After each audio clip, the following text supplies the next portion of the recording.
The Australian guy from Australianguy Films, and here we are in the Bonneville salt flats on my Qiewa electric scooter. Now, before I start this video, I got to tell you this is the second to last electric scooter video that my channel will be making, and the reasons will become clear in the next video. However, for today, what I was looking at was a full-on distance trial. I wanted to see how far the electric scooter could actually go. I started off here in a little village called Lovelock, and it's right on the edge of the Bonneville salt flats. All casinos and big shiny lights and lots of money. So we stopped there for the night on our RV trip across the United States, and after a little bit of a tiff with Scott, I kind of went out and we did stay the night.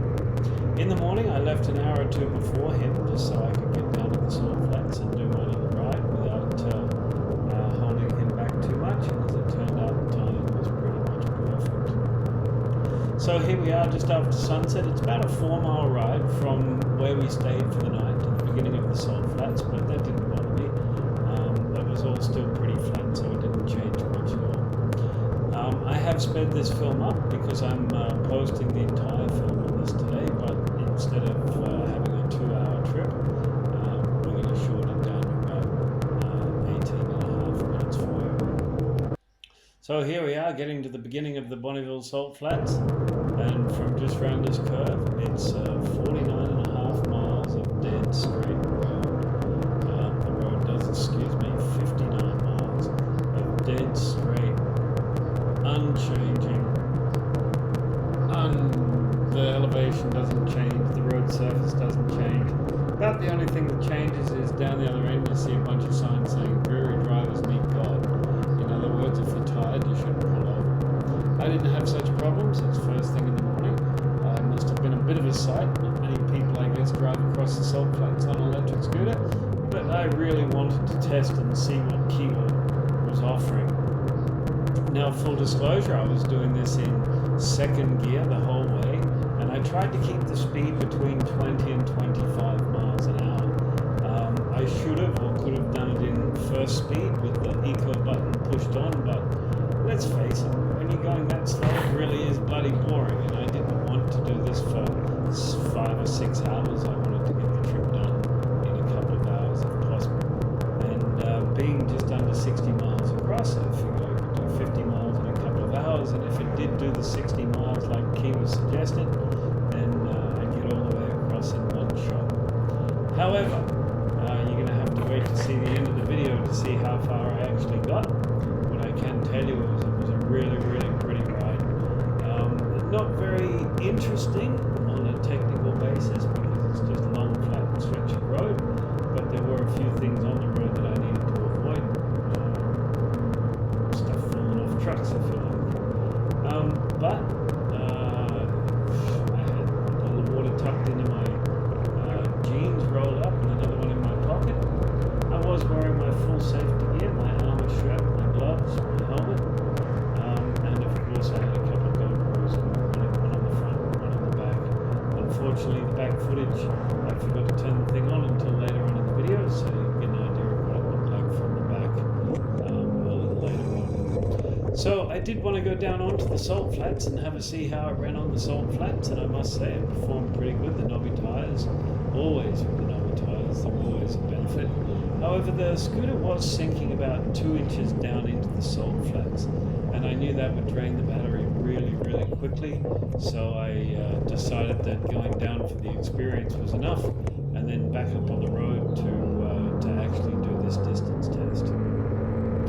Now, the Qiewa scooter, as you know, has 3 gears, first, second and third, and then it also has dual motors, so you can actually imagine there's 6 gears. If you have it in single motor, in first speed, you do about 15 to 20 mile an hour. If you kick it up to second gear in one motor, you do about 20-25 mile an hour. In third gear, it jumps up to about 35 to 40 mile an hour. Now, if you kick it in with the second motor as well, that's the front motor engaged, the first gear gets you up to about 30.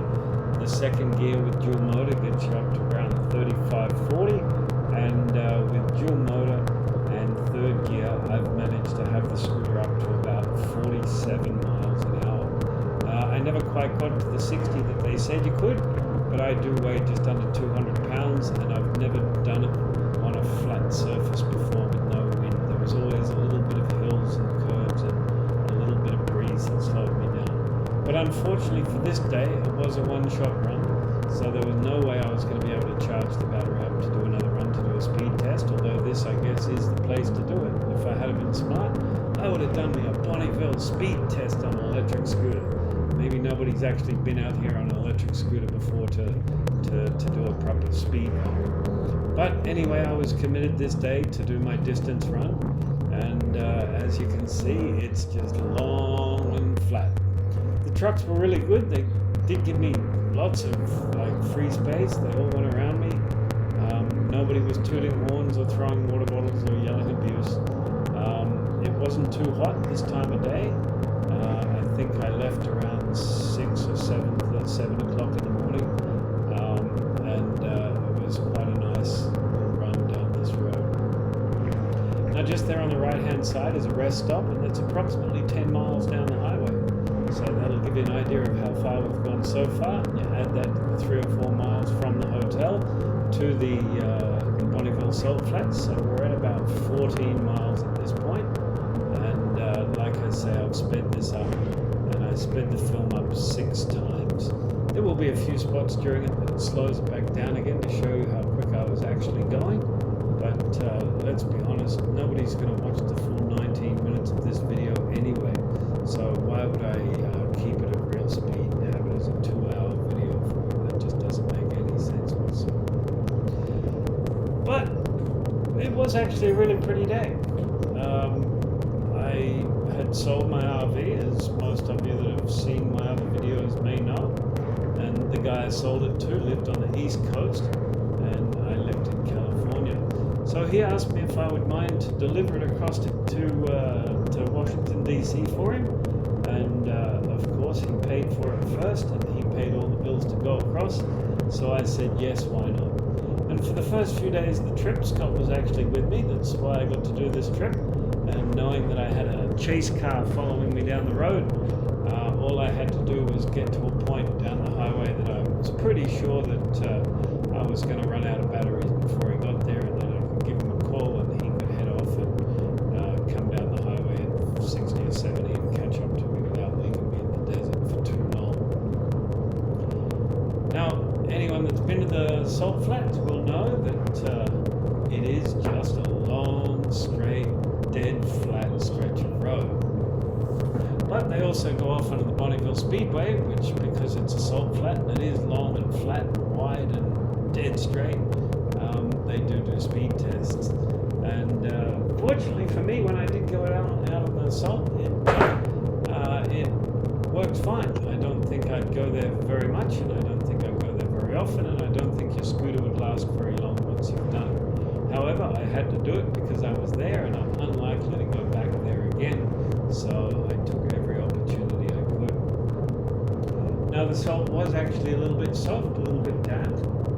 I don't know if that changes as you go into the middle of the salt flats over by the raceway. I didn't have a chance to go over there myself, but I was really, really stoked with what I did get a chance to do.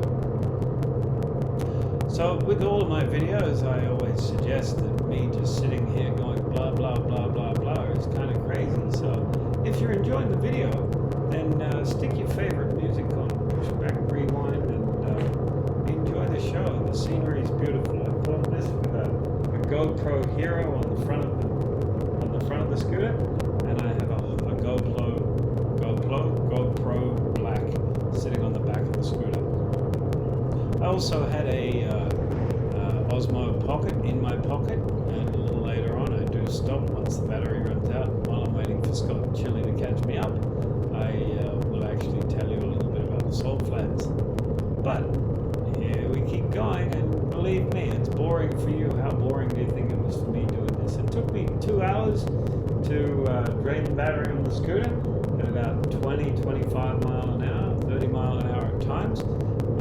It is actually kind of tough to keep the scooter running at a constant speed. Plus or minus 1 or 2 mile an hour is okay. And like with all electric devices, the faster you go, the quicker you're going to mid-range batteries.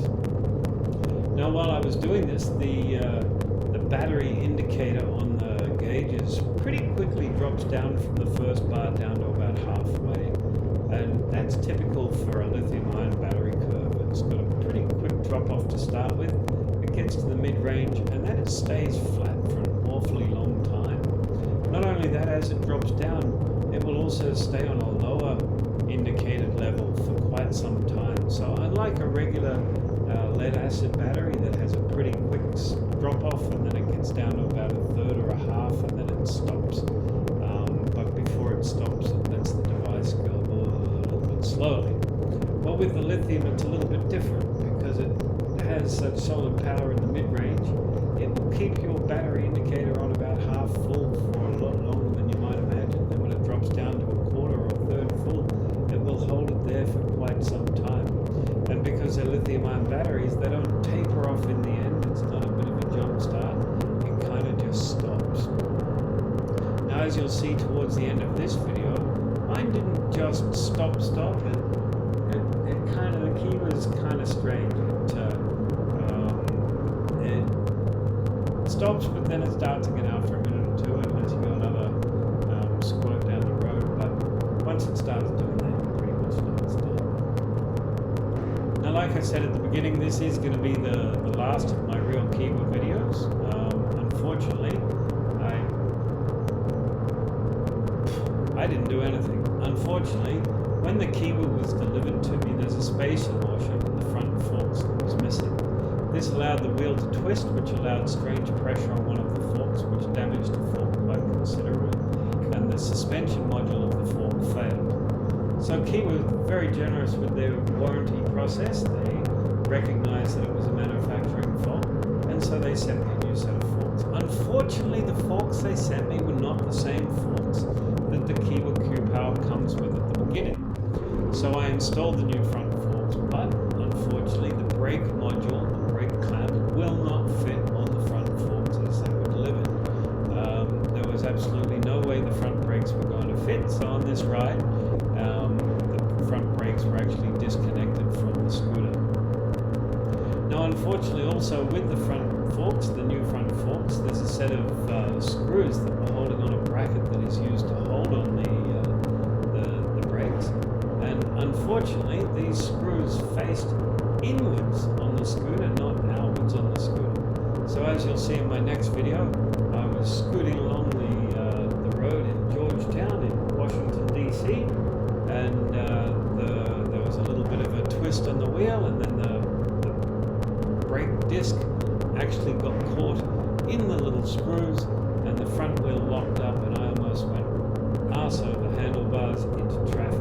Luckily for me, my weight was on my back foot, so the back wheel kept spinning and the front wheel was just sliding along the ground. Now I have to check out the next video to see what I did with the scooter, but I can promise you Qiewa won't be happy.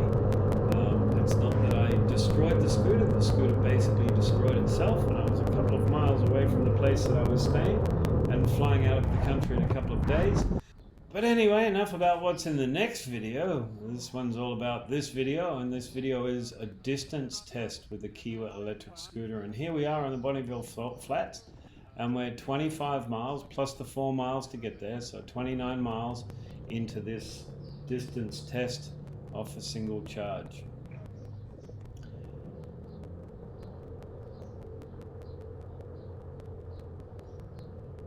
Now, I don't know if I should just keep talking or shut up. Right now, I'm in the Azores Islands. It would be lovely to have the scooter here. I'm on São Miguel Island. It's 60-something kilometers long and 14 kilometers wide at its widest point.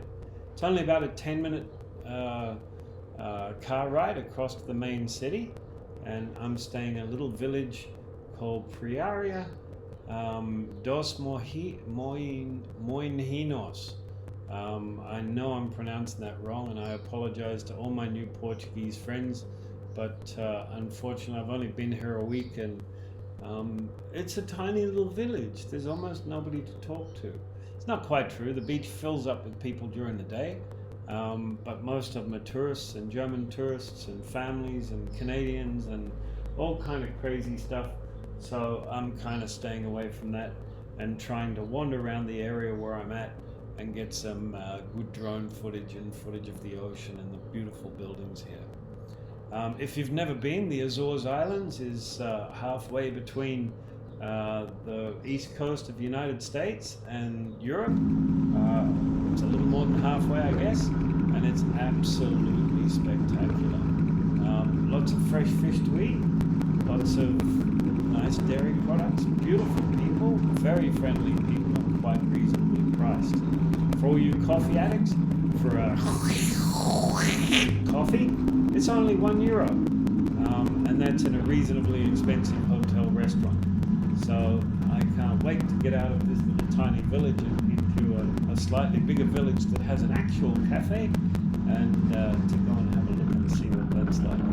But it is a little bit hilly, it's very volcanic, and I don't have any transport, which makes it sad that I couldn't travel with my Qiewa scooter, even though my Qiewa scooter was kind of broken fully by the time it left my possession. It would have been nice to have something like that here on the island. That's about all you would need to get around on a daily basis. Anyway, back to the Bonneville salt flats, and here you see the rear-facing camera.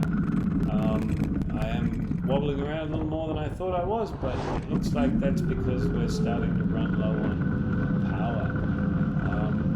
Yes, the scooter did not actually make it the full 60 miles that Qiewa said, but like I said, with 3 different speeds and 2 motors that you can engage, I'm sure the difference between bench testing and road testing would be quite substantial. I also know for a fact that if you have it as first speed as opposed to like I'm doing in second speed, then you would get better range. I have actual few doubts that the Qiewa scooter would be able to make it to the full distance that they claim it can. But that's going to be for another YouTuber to figure out, because like I say, I'm no longer with my Qiewa scooter. You can see here I'm giving Scott a call. It turns out that the battery wasn't going to last the full 60 miles.